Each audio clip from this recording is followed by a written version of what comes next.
बिस्मिल्लाहिर्रहमानिर्रहीम। आज हम सीक्वेंस एंड सीरीज़ को डिस्कस करेंगे। सीक्वेंस के रिलेटेड हमारे पास जितने भी कंसेप्ट हैं हम उन सब कंसेप्ट्स को भी डिस्कस करेंगे और सीक्वेंस की टाइप को हम डिस्कस करेंगे।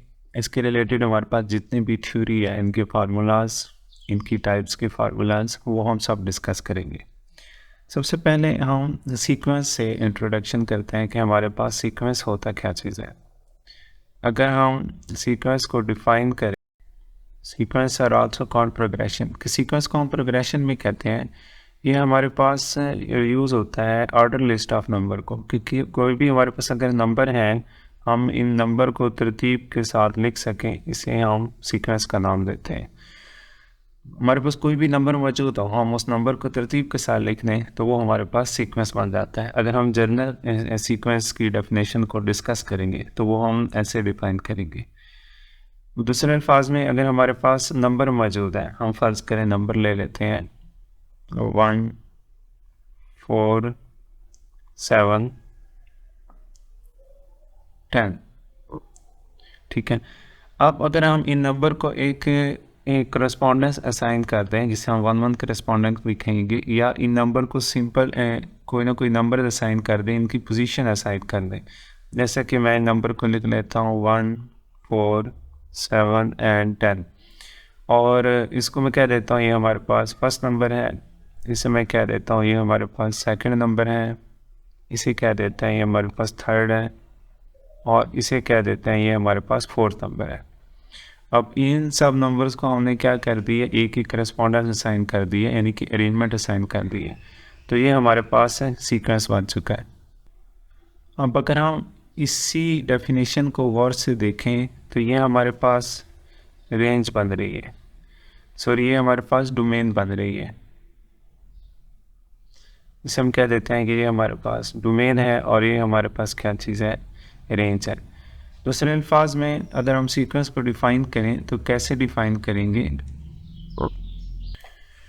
तो हम इसे ऐसे डिफ़ाइन करेंगे कि हमारे पास एक सीक्वेंस जो है वो हमारे पास एक फंक्शन बन रहा है। ये हमारे पास जितना भी सीक्वेंस है ये हमारे पास फंक्शन बन चुके हैं। कैसा फंक्शन, जिसकी जो डोमेन है वो सब सेट ऑफ नेचुरल नंबर है। कि ये देखें, ये हम कह देते हैं ये हमारे पास डोमेन है और ये सीक्वेंस है हमारे पास B2R। तो यहाँ हमारे पास ये क्या बन चुका है, एक फंक्शन बन चुका है, और ये हमारे पास 1 2 3 4 ये हमारे पास क्या है, सबसेट ऑफ नेचुरल नंबर है। और यहाँ हमारे पास रेंज क्या है, यहाँ हमारे पास सीक्वेंस के एलिमेंट्स मौजूद हैं।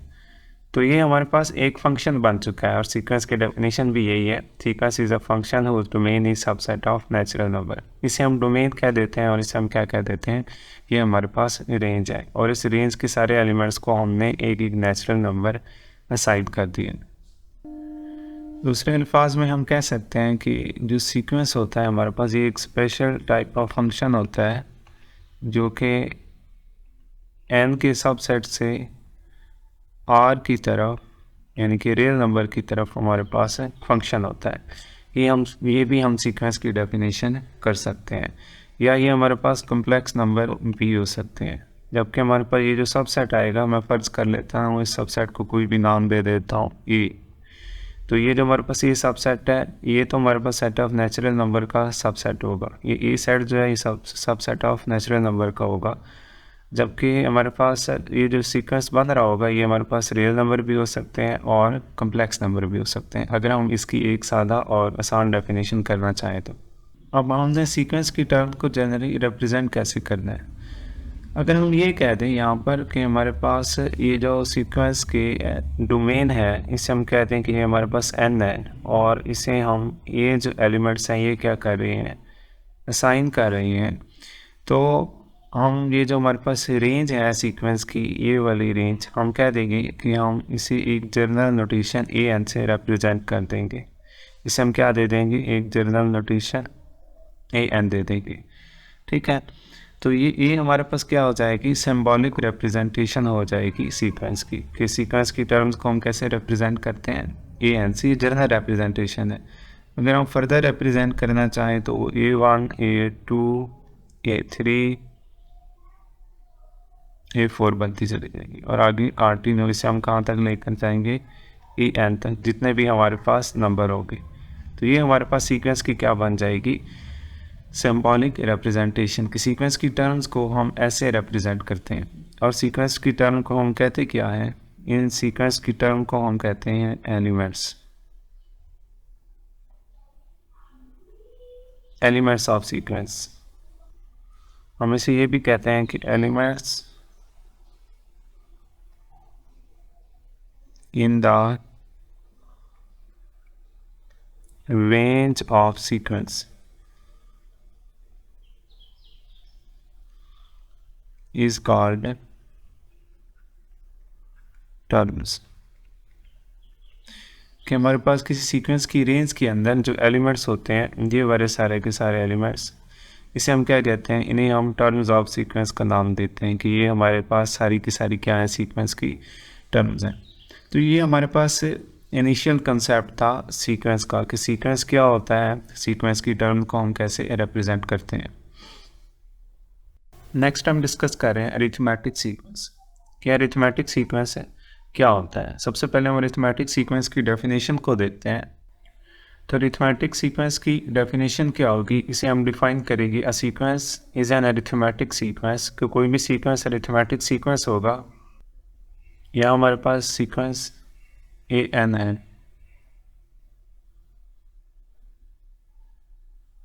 ए एन, और इधर हम कह देते हैं is an arithmetic sequence AP if an-1 क्या हम an में से अगर an-1 को माइनस करें इस द सेम नंबर, वो हमारे पास क्या हो, सेम नंबर हो।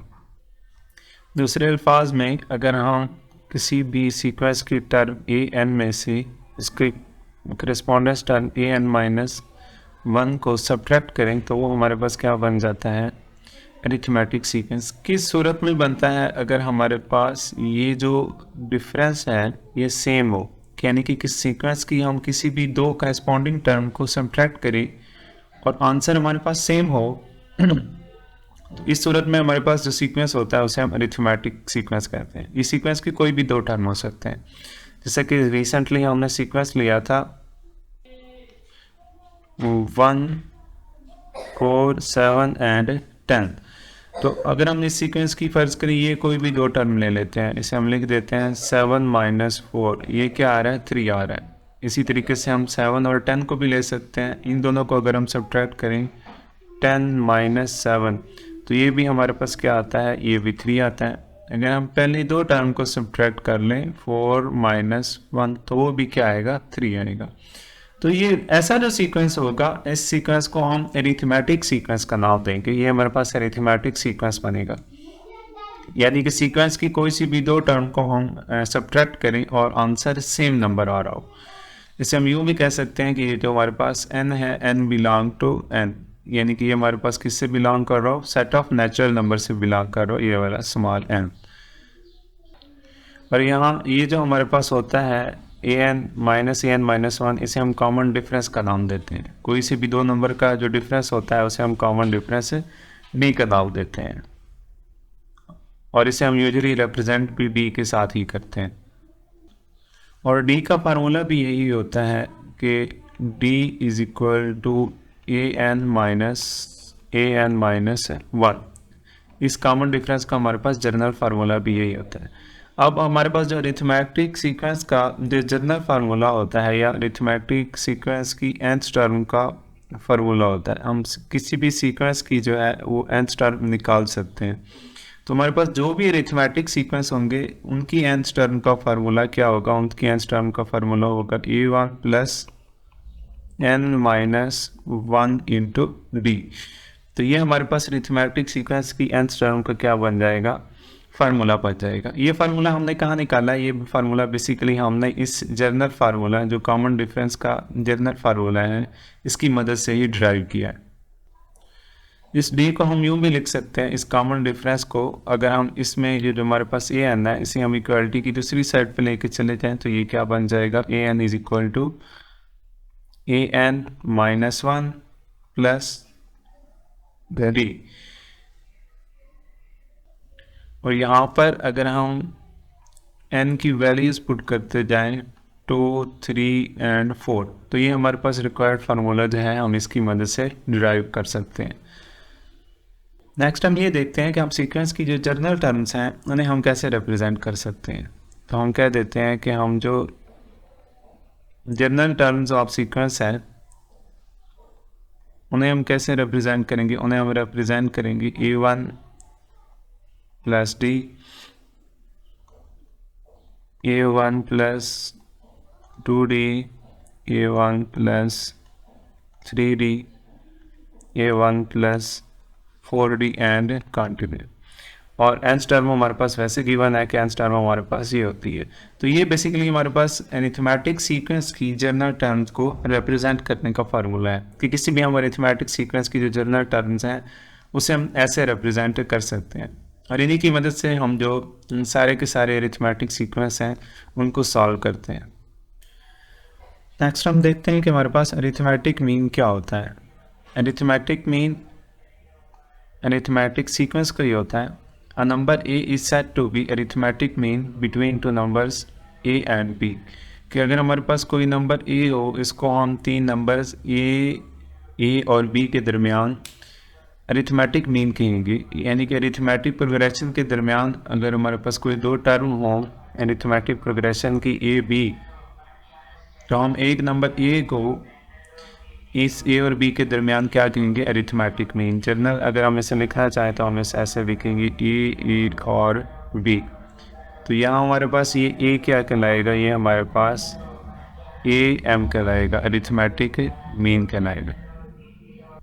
अब चूंकि हमारे पास ये तीनों नंबर अरिथमेटिक प्रोग्रेशन के अंदर है, अरिथमेटिक सीक्वेंस के अंदर है, तो अगर हम इनका कॉमन डिफरेंस लें वो सेम होगा। हम कह देते हैं कि इनका जो कॉमन डिफरेंस है वो क्या है, D है। पहले दो टर्म्स का जो हमारे पास कॉमन डिफरेंस होगा वो क्या होगा, वो होगा कैपिटल A माइनस E। और जो हमारे पास नेक्स्ट टू टर्म का कॉमन डिफरेंस उन्हें भी हम क्या कह देते हैं, D होगा। तो वो हमारे पास क्या होगा, B माइनस कैपिटल E। तो ये हमारे पास इनका क्या बन रहा है, कॉमन डिफरेंस। चूँकि ये EP के अंदर है अरिथमेटिक प्रोग्रेशन के अंदर, तो इनका कॉमन डिफरेंस सेम होगा। तो इसलिए हम इन दोनों कॉमन डिफरेंस को सेम लिख लेंगे कि A माइनस ए किसके इक्वल है, हमारे पास B माइनस ए के। अब अगर इनको अरेंज करें तो इसे हम लिखेंगे A प्लस ए और ये दूसरी साइड पर जाकर क्या हो जाएगा, B प्लस ए। तो ये इधर क्या बन जाएगा, 2A, ये दोनों ऐड होके, और इधर क्या मौजूद है, A प्लस B। जिसे हम लिख लेंगे A plus B divided by 2। तो ये हमारे पास AM अरिथमेटिक मीन का जर्नल फार्मूला बन जाता है। इसका जर्नल फार्मूला हमारे पास क्या बन रहा है, AM is equal to A plus B divided by 2। ये हमारे पास अरिथमेटिक मीन का जर्नल फार्मूला है। अगर हम इसे सीक्वेंस की टर्म की फॉर्म में लिखना चाहें तो हम इसे कैसे लिखेंगे, हम इसे लिखेंगे AN plus AN minus 1 divided by 2। ये हमारे पास क्या होगा, अरिथमेटिक मीन होगा सीक्वेंस की टर्म्स का। नेक्स्ट हम डिस्कस कर रहे हैं अरिथमेटिक सीक्वेंस। क्या अरिथमेटिक सीक्वेंस है, क्या होता है। सबसे पहले हम अरिथमेटिक सीक्वेंस की डेफिनेशन को देखते हैं। तो अरिथमेटिक सीक्वेंस की डेफिनेशन क्या होगी, इसे हम डिफाइन करेंगे। अ sequence is an arithmetic sequence. कि कोई भी सीक्वेंस अरिथमेटिक सीक्वेंस होगा। यहाँ हमारे पास सीक्वेंस AN है, AN, और इधर हम कह देते हैं is an arithmetic sequence AP if AN minus AN minus 1। क्या हम AN में से अगर AN माइनस 1 को माइनस करें इस द सेम नंबर, वो हमारे पास क्या हो, सेम नंबर हो। दूसरे अल्फाज में अगर हम किसी भी सीक्वेंस की टर्म AN में से इसके करस्पॉन्डेंस टर्म AN माइनस 1 को सब्ट्रैक्ट करें तो वो हमारे पास क्या बन जाता है, अरिथमेटिक सीक्वेंस। किस सूरत में बनता है, अगर हमारे पास ये जो डिफरेंस है ये सेम हो, यानी कि किस सीक्वेंस की हम किसी भी दो करस्पॉन्डिंग टर्म को सब्ट्रैक्ट करें और आंसर हमारे पास सेम हो तो इस सूरत में हमारे पास जो सीक्वेंस होता है उसे हम अरिथमेटिक सीक्वेंस कहते हैं। इस सीक्वेंस की कोई भी दो टर्म हो सकते हैं। जैसे कि रिसेंटली हमने सीक्वेंस लिया था 1 4, 7 एंड 10। तो अगर हम इस सीक्वेंस की फ़र्ज़ करें ये कोई भी दो टर्म ले लेते हैं, इसे हम लिख देते हैं 7 माइनस 4, ये क्या आ रहा है 3 आ रहा है। इसी तरीके से हम 7 और 10 को भी ले सकते हैं, इन दोनों को अगर हम सब्ट्रैक्ट करें 10 माइनस 7 तो ये भी हमारे पास क्या आता है, ये भी 3 आता है। अगर हम पहले दो टर्म को सब्ट्रैक्ट कर लें 4 माइनस 1 तो वो भी क्या आएगा 3 आएगा। तो ये ऐसा जो सीक्वेंस होगा, इस सीक्वेंस को हम एरिथमेटिक सीक्वेंस का नाम देंगे। ये हमारे पास एरिथमेटिक सीक्वेंस बनेगा, यानी कि सीक्वेंस की कोई सी भी दो टर्म को हम सब्ट्रैक्ट करें और आंसर सेम नंबर आ रहा हो। इसे हम यूँ भी कह सकते हैं कि ये जो हमारे पास n है, n बिलोंग टू n, यानी कि ये हमारे पास किससे बिलोंग कर रहा हो, सेट ऑफ नेचुरल नंबर से बिलोंग कर रहा हो, ये वाला स्मॉल n। और यहाँ ये जो हमारे पास होता है an माइनस 1, इसे हम कॉमन डिफरेंस का नाम देते हैं। कोई से भी दो नंबर का जो डिफरेंस होता है उसे हम कॉमन डिफरेंस d का नाम देते हैं, और इसे हम यूजुअली रिप्रेजेंट भी d के साथ ही करते हैं। और d का फार्मूला भी यही होता है कि d is equal to an minus 1। इस कॉमन डिफरेंस का हमारे पास जनरल फार्मूला भी यही होता है। अब हमारे पास जो अरिथमेटिक सीक्वेंस का जो जनरल फार्मूला होता है, या अरिथमेटिक सीक्वेंस की nth टर्म का फार्मूला होता है, हम किसी भी सीक्वेंस की जो है वो nth टर्म निकाल सकते हैं। तो हमारे पास जो भी अरिथमेटिक सीक्वेंस होंगे उनकी nth टर्म का फार्मूला क्या होगा, उनकी nth टर्म का फार्मूला होगा a1 plus n minus 1 into d। तो ये हमारे पास अरिथमेटिक सीक्वेंस की nth टर्म का क्या बन जाएगा, फार्मूला बन जाएगा। ये फार्मूला हमने कहाँ निकाला है, ये फार्मूला बेसिकली हमने इस जर्नल फार्मूला जो कॉमन डिफरेंस का जर्नल फार्मूला है इसकी मदद से ही ड्राइव किया है। इस डी को हम यूँ भी लिख सकते हैं, इस कॉमन डिफरेंस को अगर हम इसमें ये जो हमारे पास ए एन है इसे हम इक्वलिटी की दूसरी साइड पे लेके चले जाएं तो ये क्या बन जाएगा, a n is equal to a n minus 1 plus d. और यहाँ पर अगर हम n की वैल्यूज़ पुट करते जाएं 2, 3 एंड 4 तो ये हमारे पास रिक्वायर्ड फार्मूला जो है हम इसकी मदद से डिराइव कर सकते हैं। नेक्स्ट हम ये देखते हैं कि हम सीक्वेंस की जो जर्नल टर्म्स हैं उन्हें हम कैसे रिप्रेजेंट कर सकते हैं। तो हम कह देते हैं कि हम जो जर्नल टर्म्स ऑफ सीक्वेंस हैं उन्हें हम कैसे रिप्रेजेंट करेंगे, उन्हें हम रिप्रेजेंट करेंगे a1 plus D, a1 plus 2d, a1 plus 3d, a1 plus 4d and continue. और nth टर्म हमारे पास वैसे गिवन है कि nth टर्म हमारे पास ये होती है। तो ये बेसिकली हमारे पास अरिथमेटिक सीक्वेंस की जर्नल टर्म्स को रिप्रेजेंट करने का फार्मूला है कि किसी भी हम अरिथमेटिक सीक्वेंस की जो जर्नल टर्म्स हैं उसे हम ऐसे रिप्रेजेंट कर सकते हैं, और इन्हीं की मदद से हम जो सारे के सारे अरिथमेटिक सीक्वेंस हैं उनको सॉल्व करते हैं। नेक्स्ट हम देखते हैं कि हमारे पास अरिथमेटिक मीन क्या होता है। अरिथमेटिक मीन अरिथमेटिक सीक्वेंस का ही होता है। A number a is said to be arithmetic mean between two numbers a and b। कि अगर हमारे पास कोई नंबर a हो, इसको हम तीन नंबर्स a और b के दरमियान अरिथमेटिक मीन कहेंगे। यानी कि अरिथमेटिक प्रोग्रेशन के दरमियान अगर हमारे पास कोई दो टर्म हो अरिथमेटिक प्रोग्रेशन की a b, तो हम एक नंबर a को इस a और b के दरमियान क्या कहेंगे, अरिथमेटिक मीन। जर्नल अगर हम इसे लिखना चाहें तो हम इसे ऐसे लिखेंगे a और b। तो यहाँ हमारे पास ये a क्या कहलाएगा, ये हमारे पास am कहलाएगा, अरिथमेटिक मीन कहलाएगा। अब चूंकि हमारे पास ये तीनों नंबर अरिथमेटिक प्रोग्रेशन के अंदर है, अरिथमेटिक सीक्वेंस के अंदर है, तो अगर हम इनका कॉमन डिफरेंस लें वो सेम होगा। हम कह देते हैं कि इनका जो कॉमन डिफरेंस है वो क्या है, डी है। पहले दो टर्म्स का जो हमारे पास कॉमन डिफरेंस होगा वो क्या होगा, वो होगा कैपिटल ए माइनस ई। और जो हमारे पास नेक्स्ट टू टर्म का कॉमन डिफरेंस उन्हें भी हम क्या कह देते हैं, डी होगा। तो वो हमारे पास क्या होगा, बी माइनस कैपिटल ई। तो ये हमारे पास इनका क्या बन रहा है, कॉमन डिफरेंस। चूँकि ये ईपी के अंदर है अरिथमेटिक प्रोग्रेशन के अंदर, तो इनका कॉमन डिफरेंस सेम होगा। तो इसलिए हम इन दोनों कॉमन डिफरेंस को सेम लिख लेंगे कि a माइनस ए किसके इक्वल है, हमारे पास b माइनस ए की। अब अगर इनको अरेंज करें तो इसे हम लिखेंगे a प्लस ए और ये दूसरी साइड पर जाकर क्या हो जाएगा b प्लस ए। तो ये इधर क्या बन जाएगा 2a, ये दोनों ऐड होके और इधर क्या मौजूद है a प्लस बी। इसे हम लिख लेंगे a plus B divided by 2। तो ये हमारे पास ए एम अरिथमेटिक मीन का जनरल फार्मूला बन जाता है। इसका जनरल फार्मूला हमारे पास क्या बन रहा है, A M is equal to A plus B divided by 2। ये हमारे पास अरिथमेटिक मीन का जनरल फार्मूला है। अगर हम इसे सीक्वेंस की टर्म की फॉर्म में लिखना चाहें तो हम इसे कैसे लिखेंगे, हम इसे लिखेंगे a n plus a n minus 1 divided by 2।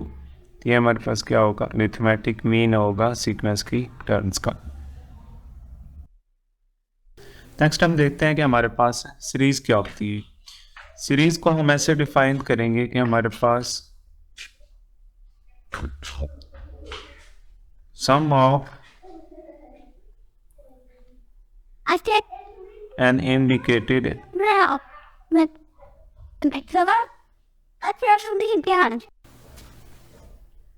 Next हम डिस्कस करने लगे हैं कि हमारे पास सीरीज क्या होती है। सीरीज हमारे पास sum of indicated number of term in a sequence is called series. की अगर हमारे पास सीक्वेंस की कोई टर्म्स हैं उनका हम सम कर दें तो वो हमारे पास सीरीज बन जाती है। जैसे कि हमारे पास रिसेंटली हम सीक्वेंस डिस्कस कर रहे हैं 1, 4, 7 एंड 10 एंड कंटिन्यू। तो इन सीक्वेंस की टर्म को अगर हम सम में लिख दें जैसे कि 1 प्लस 4 प्लस 7 प्लस 10, तो ये हमारे पास क्या बन चुका है, तो ये हमारे पास सीरीज बन चुकी है। हमने सीक्वेंस की टर्म को सम करके लिख लिया तो इसे हम सीरीज का नाम देते हैं। अगर हमारे पास ये सीरीज इनफाइनाइट है या सीरीज बहुत ज़्यादा लेंथी है या उसकी टर्म्स हैं बहुत कॉम्प्लेक्स हैं और बहुत ही बड़ी हैं तो इनको हमने सम कैसे करना है। तो इनकी टर्म को सम करने के लिए भी हमारे पास फार्मूला होना चाहिए। हम इस फार्मूले के डेरिवेशन की तरफ जाते हैं। हम कह देते हैं कि इसकी टर्म का जो हमारे पास सम है वो a1 plus a2 plus a3 plus a4 and continuous. और ये कहाँ तक जा रहा है, हमारे पास सीक्वेंस की nth टर्म ए एन तक जा रहा है। अब अगर ये हमारे पास सीक्वेंस ए पी के अंदर हो, अरिथमेटिक प्रोग्रेशन के अंदर हो, तो फिर इसके सम को हम सम ऑफ n टर्म कहेंगे और इसे हम कैसे लिख सकते हैं a1। अब अरिथमेटिक सीक्वेंस के अंदर सीक्वेंस की जो टर्म्स क्या होती हैं a1 प्लस डी और a3 हमारे पास क्या होगा a1 प्लस 2d और हमारे पास a4 क्या होगा, a4 को हम लिखेंगे a1 प्लस 3d। ये जनरल टर्म्स को हम रिप्रेजेंट करते हैं और ये कहाँ तक जाएगा, हमारे पास a1 plus n minus 1 into D आएगा। अब अगर हम इसको सॉल्व करके लें या फार्मूला डेरिवेशन से है वो मैं नहीं सिखाऊंगा, तो हमारे पास जो सीक्वेंस की nth टर्म है Sn, इसका हमारे पास सम क्या बनेगा, इसका सम बनेगा हमारे पास n/2 और इसे हम कैसे लिखेंगे a1 प्लस an। तो ये हमारे पास sum of n term of sequence की n टर्म को ऐड करने का हमारे पास है, ये फार्मूला बन जाएगा। इस सूरत में अगर हमारे पास जो nth टर्म है वो गिवन हो, अगर हमारे पास nth टर्म गिवन ना हो तो हम क्या कर लेंगे, nth टर्म का जनरल फार्मूला लिख लेंगे। बाहर है हमारे पास n/2 इंटू a1। अब अगर हम इस nth टर्म का जनरल फार्मूला लिख सकते हैं a1 plus n minus 1 into D. तो ये हमारे पास अब सम ऑफ n टर्म क्या बन जाएगा, a1 और a1 ऐड हो जाएंगे, ये दोनों बन जाएगा 2a1 और इधर क्या बन जाएगा n माइनस 1 इंटू डी बन जाएगा। ये हमारे पास क्या बन जाएगा, सम ऑफ n टर्म का फार्मूला बन जाएगा ये वाला। ज्योमेट्रिक सीक्वेंस, नेक्स्ट हम डिस्कस करें geometric sequence. A sequence A N के अगर हमारे पास कोई सीक्वेंस हो जिसकी जनरल टर्म्स हम क्या कह रहे हैं a n is a geometric sequence. वो ज्योमेट्रिक सीक्वेंस कब होगा या geometric progression if a n divided by a n minus one, sequence की हम कोई सी भी दो टर्म को डिवाइड करें इज अ सेम नंबर, तो वो नंबर क्या हमारे पास सेम नंबर हो, तो ऐसे सीक्वेंस को हम ज्योमेट्रिक सीक्वेंस कहते हैं। कि फ़र्ज़ कर लेते हैं हमारे पास सीक्वेंस की एक टर्म है ए एन, और इसको हमने इसकी पिछली टर्म बैक टर्म ए एन माइनस वन से डिवाइड किया है, और आंसर हमारे पास क्या आ रहा है, सेम नंबर आ रहा है। यानी सीक्वेंस की जितनी भी टर्म को हम डिवाइड करें ऐसे आंसर हमारे पास सेम नंबर आने लग जाए, इस सीक्वेंस को हम ज्योमेट्रिक सीक्वेंस कहते हैं। और इस सीक्वेंस के अंदर हमारे पास जो एन है ये एन से बिलोंग करता है, सेट ऑफ नेचुरल नंबर से बिलोंग करता है। और इस डिवीजन को हमारे पास जो है a n divided by a n minus one, इसे हम आर कहते हैं, यानी कि आर हमारे इस डिवीजन को ए एन और ए एन माइनस वन, इसे हम कॉमन रेशो आर का नाम देते हैं, आर कॉमन रेशो का। ये सीक्वेंस के कोई सी भी दो टर्म्स को डिवाइड करके हासिल की जाती है।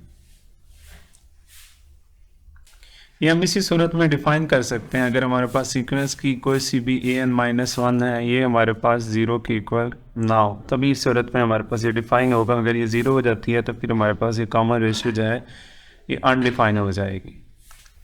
इसके अंदर हम जर्नल टर्म को रिप्रेजेंट करें तो इसकी जर्नल टर्म को हम रिप्रेजेंट करते हैं ए वन आर स्क्वायर और फिर ए वन आर क्यूब। ये हमारे पास इसकी जो जर्नल टर्म्स हैं उसको रिप्रेजेंट करने का फार्मूला होता है, या ये हमारे पास सीक्वेंस होता है जर्नल टर्म को रिप्रेजेंट करने का। और इसकी एन टर्म को हम कैसे रिप्रेजेंट करते हैं, इसकी एन टर्म को रिप्रेजेंट करते हैं a n is equal to a one r raise to the power n minus one. इसकी अगर हम कोई जनरल एग्जांपल लेना चाहें तो इसकी जनरल एग्जांपल हमारे पास क्या होगी, 3 6 12। ये हम एक जनरल सीक्वेंस लेते हैं। अगर हम इस सीक्वेंस के अंदर 12 को 6 के साथ डिवाइड करें इस सूरत में भी आंसर 2 आ रहा है, और 6 को 3 के साथ डिवाइड करें तो इस सूरत में भी आंसर क्या आ रहा है, 2 आ रहा है। तो ये देखें हमारे पास इनकी जो कॉमन रेशियो है, यानी कि सीक्वेंस की कोई सी भी दो टर्म की हम रेशियो लें तो वो क्या आ रही है, वो सेम आ रही है। तो ये हमारे पास कौन सा सीक्वेंस बन जाता है, ये हमारे पास ज्योमेट्रिक प्रोग्रेशन या जियोमेट्रिक सीक्वेंस बन जाता है। नेक्स्ट है हमारे पास geometric mean. A number g is said to be gm between two number a and b if a g b r and g p। कि हम दो नंबर a एंड b को, दो नंबर्स a और b के दरमियान, हम g को दो नंबर a और b के दरमियान ज्योमेट्रिक प्रोग्रेशन जी एम कहेंगे, ज्योमेट्रिक मीन कहेंगे, या हमारे पास m होना है। अगर हम किसी भी दो नंबर को, अगर हम किसी भी दो नंबर्स को डिवाइड करें g और a, और फिर डिवाइड कर लेते हैं b और g, इनकी हमने कॉमन रेशियो ली है ये, क्योंकि हमारे पास ज्योमेट्रिक प्रोग्रेशन के केस में जो कॉमन रेशियो है सेम होती है, तो हमने इन्हीं दोनों नंबर्स की कॉमन रेशियो ले ली है, इन्हीं तीनों नंबर की, सॉरी, a g और b की। या हमारे पास g क्या है, ये हमारे पास ज्योमेट्रिक मीन है a और b के दरमियान, तो ये हमने इनकी कॉमन रेशियो ले ली हुई है। अब अगर हम इन्हें अरेंज करें तो इन्हें हम लिख सकते हैं, ये हमारे पास जी स्क्वायर किसके इक्वल होगा, ए बी के इक्वल होगा, और जी को हम कैसे लिखेंगे, स्क्वायर रूट ए बी के इक्वल लिखेंगे। तो ये हमारे पास जनरल फार्मूला बन जाएगा जियोमेट्रिक मीन का।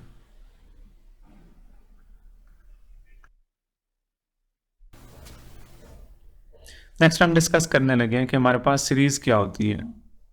सीरीज हमारे पास sum of indicated number of term in a sequence is called series. कि अगर हमारे पास सीक्वेंस की कोई टर्म्स हैं उनका हम सम कर दें तो वो हमारे पास सीरीज बन जाती है। जैसे कि हमारे पास रिसेंटली हम सीक्वेंस डिस्कस कर रहे हैं 1 4 7 एंड 10 एंड कंटिन्यू। तो इन सीक्वेंस की टर्म को अगर हम सम में लिख दें, जैसे कि 1 + 4 + 7 + 10, तो ये हमारे पास क्या बन चुका है जी बिठाई। तो ये हमारे पास सीरीज बन चुकी है, हमने सीक्वेंस की टर्म को सम करके लिख लिया, तो इसे हम सीरीज का नाम देते हैं। अगर हमारे पास ये सीरीज इनफाइनाइट है या सीरीज बहुत ज़्यादा लेंथी है या उसकी टर्म्स हैं बहुत कम्प्लेक्स हैं और बहुत ही बड़ी हैं, तो इनको हमने सम कैसे करना है। इनके टर्म को सम करने के लिए भी हमारे पास फार्मूला होना चाहिए। हम इस फार्मूले के डेरिवेशन की तरफ जाते हैं। हम क्या देते हैं कि इसकी टर्म का जो हमारे पास सम है वो a1 plus a2 plus a3 plus a4 and quantities, और ये कहाँ तक जा रहा है, हमारे पास सीक्वेंस की nth टर्म an तक जा रहा है। अब अगर ये हमारे पास सीक्वेंस AP के अंदर हो, अरिथमेटिक प्रोग्रेशन के अंदर हो, तो फिर इसके सम को हम सम ऑफ n टर्म कहेंगे, और इसे हम कैसे लिख सकते हैं a1। अब अरिथमेटिक सीक्वेंस के अंदर सीक्वेंस की जो टर्म्स क्या होती हैं a1 प्लस d, और a3 हमारे पास क्या होगा a1 प्लस 2d, और हमारे पास a4 क्या होगा, a4 को हम लिखेंगे a1 प्लस 3d। ये जनरल टर्म्स को हम रिप्रेजेंट करते हैं, और ये कहाँ तक जाएगा, हमारे पास a1 plus n-1 into D आएगा। अब अगर हम इसको सॉल्व करके लें, यहाँ फार्मूला डेरिवेशन जो है वो मैं नहीं सिखाऊंगा, तो हमारे पास जो सीक्वेंस की nth टर्म है Sn, इसका हमारे पास सम क्या बनेगा, इसका सम बनेगा हमारे पास n/2, और इसे हम कैसे लिखेंगे a1 प्लस an। तो ये हमारे पास sum of n term of sequence की n टर्म को ऐड करने का हमारे पास है, ये फार्मूला बन जाएगा। ये सूरत में अगर हमारे पास जो nth टर्म है वो गिवन हो, अगर हमारे पास nth टर्म गिवन ना हो तो हम क्या कर लेंगे, nth टर्म का जनरल फार्मूला लिख लेंगे। बाहर है हमारे पास n/2 इंटू a1। अब अगर हम इस nth टर्म का जनरल फार्मूला लिख सकते हैं a1 plus n-1 into d, तो ये हमारे पास अब सम ऑफ n टर्म क्या बन जाएगा, a1 और a1 ऐड हो जाएंगे, ये दोनों बन जाएगा 2a1, और इधर क्या बन जाएगा n-1 इंटू डी बन जाएगा। ये हमारे पास क्या बन जाएगा, सम ऑफ n टर्म का फार्मूला बन जाएगा ये वाला। ज्योमेट्रिक सीक्वेंस, नेक्स्ट हम डिस्कस करें geometric sequence. A sequence an के अगर हमारे पास कोई सीक्वेंस हो जिसकी जनरल टर्म्स हम क्या कह रहे हैं an is a geometric sequence. वो ज्योमेट्रिक सीक्वेंस कब होगा, या geometric progression if an divided by an-1। Sequence की हम कोई सी भी दो टर्म को डिवाइड करें इज अ सेम नंबर, तो वो नंबर क्या हमारे पास सेम नंबर हो, तो ऐसे सीक्वेंस को हम ज्योमेट्रिक सीक्वेंस कहते हैं। कि फ़र्ज़ कर लेते हैं हमारे पास सीक्वेंस की एक टर्म है an, और इसको हमने इसकी पिछली टर्म बैक टर्म an-1 से डिवाइड किया है, और आंसर हमारे पास क्या आ रहा है, सेम नंबर आ रहा है। यानी सीक्वेंस की जितनी भी टर्म को हम डिवाइड करें ऐसे आंसर हमारे पास सेम नंबर आने लग जाए, इस सीक्वेंस को हम ज्योमेट्रिक सीक्वेंस कहते हैं। और इस सीक्वेंस के अंदर हमारे पास जो n है ये n से बिलोंग करता है, सेट ऑफ नेचुरल नंबर से बिलोंग करता है, और इस डिवीजन को हमारे पास जो है an डिवाइडेड बाई an-1, इसे हम r कहते हैं, यानी कि r हमारा इस डिवीजन को an और an-1 इसे हम कॉमन रेशो r का नाम देते हैं, r कॉमन रेशो का। ये सीक्वेंस के कोई सी भी दो टर्म्स को डिवाइड करके हासिल की जाती है। ये हम इसी सूरत में डिफाइन कर सकते हैं, अगर हमारे पास सीक्वेंस की कोई सी भी an-1 है, ये हमारे पास 0 के इक्वल ना हो, तभी इस सूरत में हमारे पास ये डिफाइन होगा। अगर ये 0 हो जाती है तो फिर हमारे पास ये कॉमन रेशियो जो है ये अनडिफाइन हो जाएगी। इसके अंदर हम जनरल टर्म को रिप्रेजेंट करें, तो इसकी जनरल टर्म को हम रिप्रेजेंट करते हैं a1 r स्क्वायर और फिर a1 r क्यूब। ये हमारे पास इसकी जो जनरल टर्म्स हैं उसको रिप्रेजेंट करने का फार्मूला होता है, या ये हमारे पास सीक्वेंस होता है जनरल टर्म को रिप्रेजेंट करने का। और इसकी nth टर्म को हम कैसे रिप्रेजेंट करते हैं, इसकी nth टर्म को रिप्रेजेंट करते हैं an is equal to a1 r raise to the power n-1। इसकी अगर हम कोई जनरल एग्जांपल लेना चाहें तो इसकी जनरल एग्जांपल हमारे पास क्या होगी, 3, 6, 12। ये हम एक जनरल सीक्वेंस लेते हैं। अगर हम इस सीक्वेंस के अंदर 12 को 6 के साथ डिवाइड करें, इस सूरत में भी आंसर 2 आ रहा है, और 6 को 3 के साथ डिवाइड कर रहे हैं तो इस सूरत में भी आंसर क्या आ रहा है, 2 आ रहा है। तो ये देखिए हमारे पास इनकी जो कॉमन रेशियो है, यानी कि सीक्वेंस की कोई सी भी दो टर्म की हम रेशियो लें तो वो क्या आ रही है, वो सेम आ रही है। तो ये हमारे पास कौन सा सीक्वेंस बन जाता है, ये हमारे पास जियोमेट्रिक प्रोग्रेशन या जियोमेट्रिक सीक्वेंस बन जाता है। नेक्स्ट है हमारे पास geometric mean. A number g is said to be gm between two number a and b if a g b are in gp। कि हम दो नंबर a एंड b को, दो नंबर्स a और b के दरमियान, हम g को दो नंबर a और b के दरमियान जियोमेट्रिक प्रोग्रेशन जी एम कहेंगे, जियोमेट्रिक मीन कहेंगे, या हमारे पास m होना है। अगर हम किसी भी दो नंबर को, अब अगर हम किसी भी दो नंबर्स को डिवाइड करें g और a, और फिर डिवाइड कर लेते हैं b और g, इनकी हमने कॉमन रेशियो ली हुई है, क्योंकि हमारे पास जियोमेट्रिक प्रोग्रेशन के केस में जो कॉमन रेशियो है सेम होती है, तो हमने इन्हीं दोनों नंबर्स की कॉमन रेशियो ले ली है, इन्हीं तीनों नंबर की, सॉरी, a, g और b की। यहाँ हमारे पास g क्या है, ये हमारे पास जियोमेट्रिक मीन है a और b के दरमियान, तो ये हमने इनकी कॉमन रेशियो ले ली हुई है। अब अगर हम इन्हें अरेंज करें तो इन्हें हम लिख सकते हैं, ये हमारे पास जी स्क्वायर किसके इक्वल होगा, ए बी के इक्वल होगा, और जी को हम कैसे लिखेंगे, स्क्वायर रूट ए बी के इक्वल लिखेंगे। तो ये हमारे पास जनरल फार्मूला बन जाएगा जियोमेट्रिक मीन का।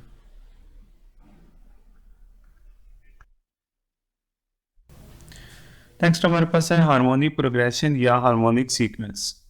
अ sequence of number is called harmonic sequence if the reciprocal of the terms are in AP. कि हमारे पास अगर किसी सीक्वेंस की टर्म का हम रेसिप्रोकल लें और रेसिप्रोकल अरिथमेटिक प्रोग्रेशन के अंदर हो, तो देन हमारे पास उस सीक्वेंस को हम हार्मोनिक सीक्वेंस कहते हैं। ये हमारे पास हार्मोनिक प्रोग्रेशन या हार्मोनिक सीक्वेंस की क्या डेफिनेशन है। अगर हम इसकी एग्जांपल लें, हम फर्ज कर लेते हैं हमारे पास ये एक सीक्वेंस है 1/3, 1/5 और 1/7। अब इसकी टर्म का हम लेते हैं रेसिप्रोकल 1, रेसिप्रोकल का मतलब टर्म को उल्टा लेना, 3, 5 और 7। और अगर हम इस सीक्वेंस की किसी भी टर्म का कॉमन डिफरेंस लें, इन दो का लें तो वो भी 2 आएगा, इन दो का लें तो वो भी 2 आएगा, इन दोनों का लें तो वो भी 2 आएगा। तो मतलब ये हमारे पास क्या चीज़ है, ये हमारे पास अरिथमेटिक प्रोग्रेशन है। तो सीक्वेंस की अगर हम टर्म्स का रेसिप्रोकल लें और वो रेसिप्रोकल अरिथमेटिक प्रोग्रेशन या अरिथमेटिक सीक्वेंस के अंदर हो, तो देन हम इस सारे सीक्वेंस को, या इस सीक्वेंस को हम क्या कहते हैं, इस सीक्वेंस को हम हार्मोनिक प्रोग्रेशन का नाम देते हैं। तो ये हमारे पास क्या बन जाएगा, हार्मोनिक प्रोग्रेशन या हार्मोनिक सीक्वेंस बन जाएगा। इसे सॉल्व करने के लिए हम सारे अरिथमेटिक सीक्वेंस या अरिथमेटिक प्रोग्रेशन की जो टर्म्स होती हैं उन्हीं की हम हेल्प लेते हैं, उन्हीं की मदद से हम क्या करते हैं, इन्हें सॉल्व कर रहे होते हैं। उसी की nth टर्म का फार्मूला यूज होता है, इसका कोई मखसूस अपना पर्टिकुलर फार्मूला नहीं है। हार्मोनिक मीन को डिफाइन करते हैं कि हमारे पास हार्मोनिक मीन क्या होता है। उसी तरीके से हम किसी नंबर h को दो नंबर्स a और b के दरमियान हार्मोनिक मीन के कह देंगे। और फर्क, अब ये हमारे पास सीक्वेंस की टर्म है, ये हम हार्मोनिक प्रोग्रेशन के अंदर है, एच पी के अंदर है, तो हमने इन टर्म को क्या लेना है, रेसिप्रोकल 1/a, 1/h और 1/ क्या लेना है, b लेना है। और अब अगर हम इनका रेसिप्रोकल ले रहे हैं तो इनका रेसिप्रोकल हमारे पास किसके इक्वल आएगा, h 2ab divided by a plus b के इक्वल होगा। तो इसे हम क्या कहेंगे, ये हमारे पास हार्मोनिक मीन का फार्मूला बन जाएगा, हार्मोनिक मीन का जनरल फार्मूला। नेक्स्ट हम इनका रिलेशन टेस्ट डिस्कस कर लेते हैं कि हमारे पास ये एक छोटे से यहाँ पर है, लेकिन यहाँ से भी क्वेश्चन अराइज हो सकता है कि हमारे पास AM, HM और GM के दरमियान रिलेशन क्या होता है। तो इसका अगर हम जनरल रिलेशन डिस्कस करें तो हमारे पास यहाँ G स्क्वायर इक्वल होता है, G इक्वल होता है AB के, A स्क्वायर रूट AB के, और G स्क्वायर इक्वल होता है AB की। ये इनका क्या हमारे पास एक जनरल रिलेशन है। अगर हमारे पास एक ये रिलेशन भी हम लिख सकते हैं कि ए ग्रेटर देन जी हो और जी ग्रेटर देन एच हो, तो इसकी सूरत में हमारे पास जी किसके इक्वल होता है, पॉजिटिव ए बी के इक्वल होता है, क्योंकि हमें पता है कि हमारे पास जी हमेशा किसके इक्वल होता है, जी हमारे पास स्क्वायर रूट ए बी के इक्वल होता है प्लस माइनस। तो इसके केस में हमारे पास क्या आएगा, ये आएगा। अब अगर हम इनके रिलेशन को डिस्कस करें तो इनका रिलेशन हमारे पास होता है A multiply by H is equal to G square के। अगर हम अरिथमेटिक मीन को हार्मोनिक मीन के साथ मल्टीप्लाई कर दें तो वो हमारे पास ए स्क्वायर के इक्वल होगा। ये एक छोटी सी काविश थी जिसके अंदर हमने सीक्वेंस और तमाम sequence harmonic, geometric and arithmetic इनको डिस्कस किया है, और इसके अंदर हमने इनके फार्मूलाज को कवर करना है और इनका कंसेप्ट कवर करने की कोशिश की है विद एग्जांपल्स। तो इस सारे वीडियो से गो थ्रू होने के बाद हम सीक्वेंस का जो बेसिक तारुफ है और इसकी जो 3 मेन सीक्वेंस जो हैं, सीक्वेंस की टाइप्स हैं अरिथमेटिक, जियोमेट्रिक एंड हार्मोनिक, इसका हम इंट्रोडक्शन ले सकते हैं। इसके मतलब काफ़ी कुछ हम इंफॉर्मेशन कलेक्ट कर सकते हैं। तो काइंडली चैनल को भी सब्सक्राइब कर दीजिएगा। नेक्स्ट हमारे पास है हार्मोनिक प्रोग्रेशन या हार्मोनिक सीक्वेंस।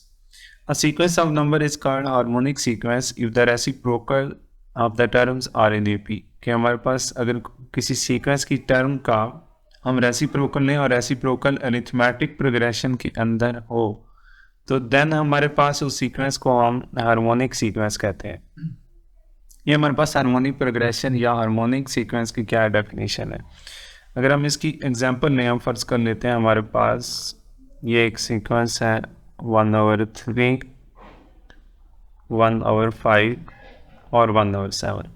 अब इसकी टर्म का हम लेते हैं रेसिप्रोकल 1, रेसिप्रोकल का मतलब टर्म को उल्टा लेना, 3, 5 और 7। और अगर हम इस सीक्वेंस की किसी भी टर्म का कॉमन डिफरेंस लें, इन दो का लें तो वो भी 2 आएगा, इन दो का लें तो वो भी 2 आएगा, इन दोनों का लें तो वो भी 2 आएगा। तो मतलब ये हमारे पास क्या चीज़ है, ये हमारे पास अरिथमेटिक प्रोग्रेशन है। तो सीक्वेंस की अगर हम टर्म्स का रेसिप्रोकल लें और वो रेसिप्रोकल अरिथमेटिक प्रोग्रेशन या अरिथमेटिक सीक्वेंस के अंदर हो तो देन हम इस सारे सीक्वेंस को या इस सीक्वेंस को हम क्या कहते हैं, इस सीक्वेंस को हम हार्मोनिक प्रोग्रेशन का नाम देते हैं। तो ये हमारे पास क्या बन जाएगा, हार्मोनिक प्रोग्रेशन या हार्मोनिक सीक्वेंस बन जाएगा। इसे सॉल्व करने के लिए हम सारे अरिथमेटिक सीक्वेंस या अरिथमेटिक प्रोग्रेशन की जो टर्म्स होती हैं उन्हीं की हम हेल्प लेते हैं, उन्हीं की मदद से हम क्या करते हैं, इन्हें सॉल्व कर रहे होते हैं। उसी के nth टर्म का फार्मूला यूज होता है, इसका कोई मखसूस अपना पर्टिकुलर फार्मूला नहीं है। हार्मोनिक मीन को डिफाइन करते हैं कि हमारे पास हार्मोनिक मीन क्या होता है। उसी तरीके से हम किसी नंबर h को दो नंबर्स ए और बी के दरमियान हार्मोनिक मीन के कह देंगे। और अब ये हमारे पास सीक्वेंस की टर्म है, ये हम हार्मोनिक प्रोग्रेशन के अंदर है, एच पी के अंदर है, तो हमने इन टर्म का क्या लेना है, रेसिप्रोकल 1/8, 1/h और 1/ क्या लेना है, b लेना है। और अब अगर हम इनका रेसिप्रोकल ले रहे हैं तो इनका रेसिप्रोकल हमारे पास किसके इक्वल आएगा, h 2ab divided by a plus b के इक्वल होगा। तो इसे हम क्या कहेंगे, ये हमारे पास हार्मोनिक मीन का फार्मूला बन जाएगा, हार्मोनिक मीन का जनरल फार्मूला। नेक्स्ट हम इनका रिलेशन टेस्ट डिस्कस कर लेते हैं कि हमारे पास ये छोटे से यहाँ पर है, लेकिन यहाँ से भी क्वेश्चन राइज हो सकता है कि हमारे पास AM, HM और GM के दरमियान रिलेशन क्या होता है। तो इसका अगर हम जनरल रिलेशन डिस्कस करें तो हमारे पास यहाँ G स्क्वायर इक्वल होता है, G इक्वल होता है AB के, A स्क्वायर रूट AB के, और G स्क्वायर इक्वल होता है AB के। ये इनका क्या हमारे पास एक जनरल रिलेशन है। अगर हमारे पास एक ये रिलेशन भी हम लिख सकते हैं कि A ग्रेटर देन G हो और G ग्रेटर देन H हो, तो इसकी सूरत में हमारे पास G किसके इक्वल होता है, पॉजिटिव AB के इक्वल होता है, क्योंकि हमें पता है कि हमारे पास G हमेशा किसके इक्वल होता है, G हमारे पास स्क्वायर रूट AB के इक्वल होता है प्लस माइनस। तो इसके केस में हमारे पास क्या आएगा, ये आएगा। अब अगर हम इनके रिलेशन को डिस्कस करें तो इनका रिलेशन हमारे पास होता है a multiply by h is equal to G square के अगर हम अरिथमेटिक मीन को हार्मोनिक मीन के साथ मल्टीप्लाई कर दें तो वो हमारे पास ए स्क्वायर के इक्वल होगा। ये एक छोटी सी काविश थी जिसके अंदर हमने सीक्वेंस और तमाम सीक्वेंस जो हार्मोनिक ज्योमेट्रिक एंड अरिथमेटिक इनको डिस्कस किया है और इसके अंदर हमने इनके फार्मूलाज को कवर करने और इनका कंसेप्ट कवर करने की कोशिश की है विद एग्जांपल्स। तो इस सारी वीडियो से गो थ्रू होने के बाद हम सीक्वेंस का जो बेसिक तारुफ है और इसकी जो 3 मेन सीक्वेंस जो हैं सीक्वेंस की टाइप्स हैं अरिथमेटिक जियोमेट्रिक एंड हार्मोनिक, इसका हम इंट्रोडक्शन ले सकते हैं। इसके मतलब काफ़ी कुछ हम इंफॉर्मेशन कलेक्ट कर सकते हैं। तो काइंडली चैनल को भी सब्सक्राइब कर दीजिए।